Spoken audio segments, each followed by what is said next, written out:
जला दे इसको, जला दे। माता जो वास्तव में है, जो सत्य है, वो है सर वीएन राव। 15 तारीख की फुल चैलेंज है, फुल तैयारी है। सारे नीले कबूतर उड़ा दिए जाएंगे। वास्तविकता इतिहास की यही है। संविधान का जो निर्माण है वो वीएन राव साहब ने किया है, ना कि अम्बेडकर ने। अंग्रेजों के एजेंट रहे और भारत की स्वतंत्रता में बाधा उत्पन्न।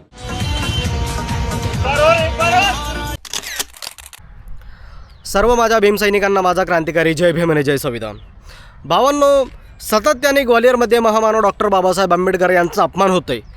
काही जातीवादी कंटक महामानव डॉक्टर बाबासाहेब आंबेडकरांचे फोटो वगैरे लावून, बॅनर वगैरे लावून त्यांना जाळण्याचं काम करते, तर काही कुत्रे त्यांचे पुतळे बनवून ते जाळण्याचं काम करतात। पण अशा लोकांचा आम्ही जाहीर निषेध करतो, ठीक आहे। आणि ग्वालियर पोलीस प्रशासनाला फक्त एवढीच मागणी की अशा बेंचोत लोकांना जास्त लवकरात लवकर पकडा आणि यांच्यावरती कायदेशीर कारवाई करा, ठीक आहे। आणि भाऊन त्यातीलच एक मुद्दा, आता सतत तुम्ही जर बघितलं तर ग्वालियरमध्ये अनिल मिश्रा नावाच्या युवकाने सतत डॉक्टर बाबासाहेब आंबेडकरांचा अपमान करत असतो, सतत डॉक्टर बाबासाहेब आंबेडकरांच्याबद्दल अभद्र टिप्पणी करत असतो। त्यातीलच एक हा वीरेंद्र मिश्रा, ठीक आहे। अनिल मिश्राचा सक्का चुलत भाऊ असं वाटतंय मला, ठीक आहे। हा यांनी काय केलं आहे की डॉक्टर बाबासाहेब आंबेडकरांची फोटो बनवून त्यांनी एका स्टॅच्यूला लावले आणि ते स्टॅच्यू त्यांनी जाळले, म्हणजे डॉक्टर बाबासाहेब आंबेडकर यांचं यांनी दहन केलं आहे स्पष्टपणे जर बघितलं तर, ठीक आहे। पण ह्या अशा कुत्र्यांना हे माहिती नाही की ह्या स्वतंत्र भारत देश जो संविधानावरती चालतो तो संविधानाचे शिल्पकार म्हणजे डॉक्टर बाबासाहेब आंबेडकर, ठीक आहे। आज जे मी ताटमानेनं बोलतोय, ताटमानेनं चालतोय समाजामध्ये, हे भारतीय संविधानाची देण आहे। भारतीय संविधानाने सर्वांना अधिकार दिलेले आहेत, आपले मतं मांडण्याचे सर्वांना अधिकार आहेत, ठीक आहे। पण आपले मतं मांडताना फक्त एक मात्र लक्षात असू द्या की दुसऱ्या व्यक्तींच्या भावना दुखणार नाहीत। पण ह्या लोकांच्या डोक्यामध्ये फक्त गू पेरलेला आहे, तर ह्याच आपल्याला या ठिकाणी स्पष्ट बघायला मिळते। तर आता ह्या जो वीरेंद्र मिश्रा आहे याने जे हे कृत्य केलं आहे याच्यावरती पोलीस प्रशासनाने, ग्वालियर पोलीस प्रशासनाने याच्यावरती ॲट्रॉसिटी अंतर्गत गुन्हे दाखल झालेत आणि याला चांगला चोपसुद्धा मिळाला आहे। तर भावनो, अगोदर तुम्ही हा व्हिडिओ बघा की हा वीरेंद्र मिश्रा जो कुत्रा आहे यांनी काय कृत्य दर्शविलेलं होतं।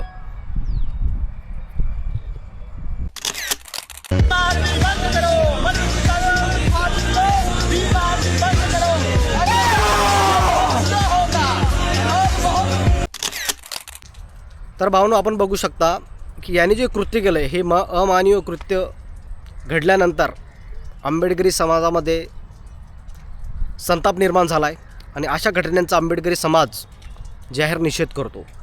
पण यांनी जे हे अमानवीय कृत्य केलं आहे ह्या घटनेनंतर याचा काय परिणाम झाला आहे हे आपण व्हिडिओच्या माध्यमातूनच बघणार आहोत। आणि हा व्हिडिओ भावांनो जास्तीत जास्त शेअर करा। जे कुत्रे डॉक्टर बाबासाहेब आंबेडकर व भारतीय संविधानाबद्दल अभद्रता पसरवत असतात, अभद्रतेने टिप्पणी करत असतात सोशल मीडियावरती येऊन, त्यांना काय शिक्षा मिळते संविधानाच्या माध्यमातून हे त्यांना बघायला मिळेल, जेणेकरून ते अशा चुकी परत करणार नाहीत। तर हा जो मिश्रा व्यक्ती आहे याने डॉक्टर बाबासाहेब आंबेडकर यांचं दहन केलं, याच्यानंतर याचा काय परिणाम झाला आहे हे आपण बघू शकता व्हिडिओमध्येच।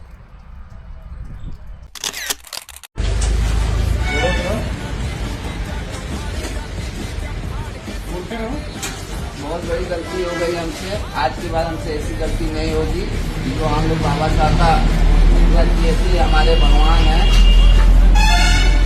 हम नशे के धूप में आके ये काम कर दिए थे। बाबा साहब की माफी मांगते हैं कि ऐसी गलती दोबारा नहीं की। बाबा राम आम्बेडकर महाराज की जिंदाबाद। ये सभी के भगवान है, हमारे भी भगवान है। हमसे बहुत बड़ी गलती हो गई है, से क्षमा मांगते हैं।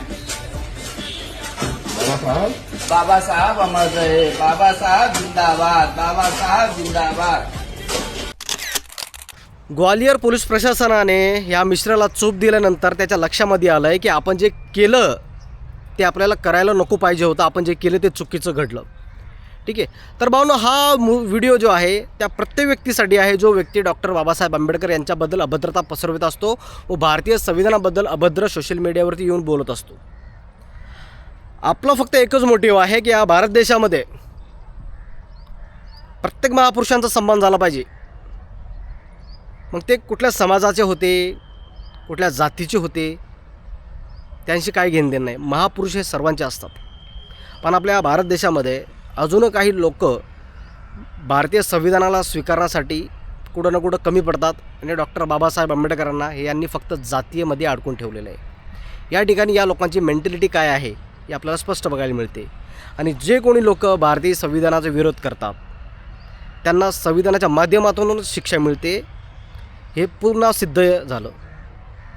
तर भावांनो, हा संपूर्ण विषयावरती तुमचं काय व्यक्तिमत्व आहे हे कमेंटच्या माध्यमातून मला नक्की कळवा. आणि तुम्ही माझा व्हिडिओ नेमका कुठून बघताय हे कमेंट करणं मात्र विसरू नका.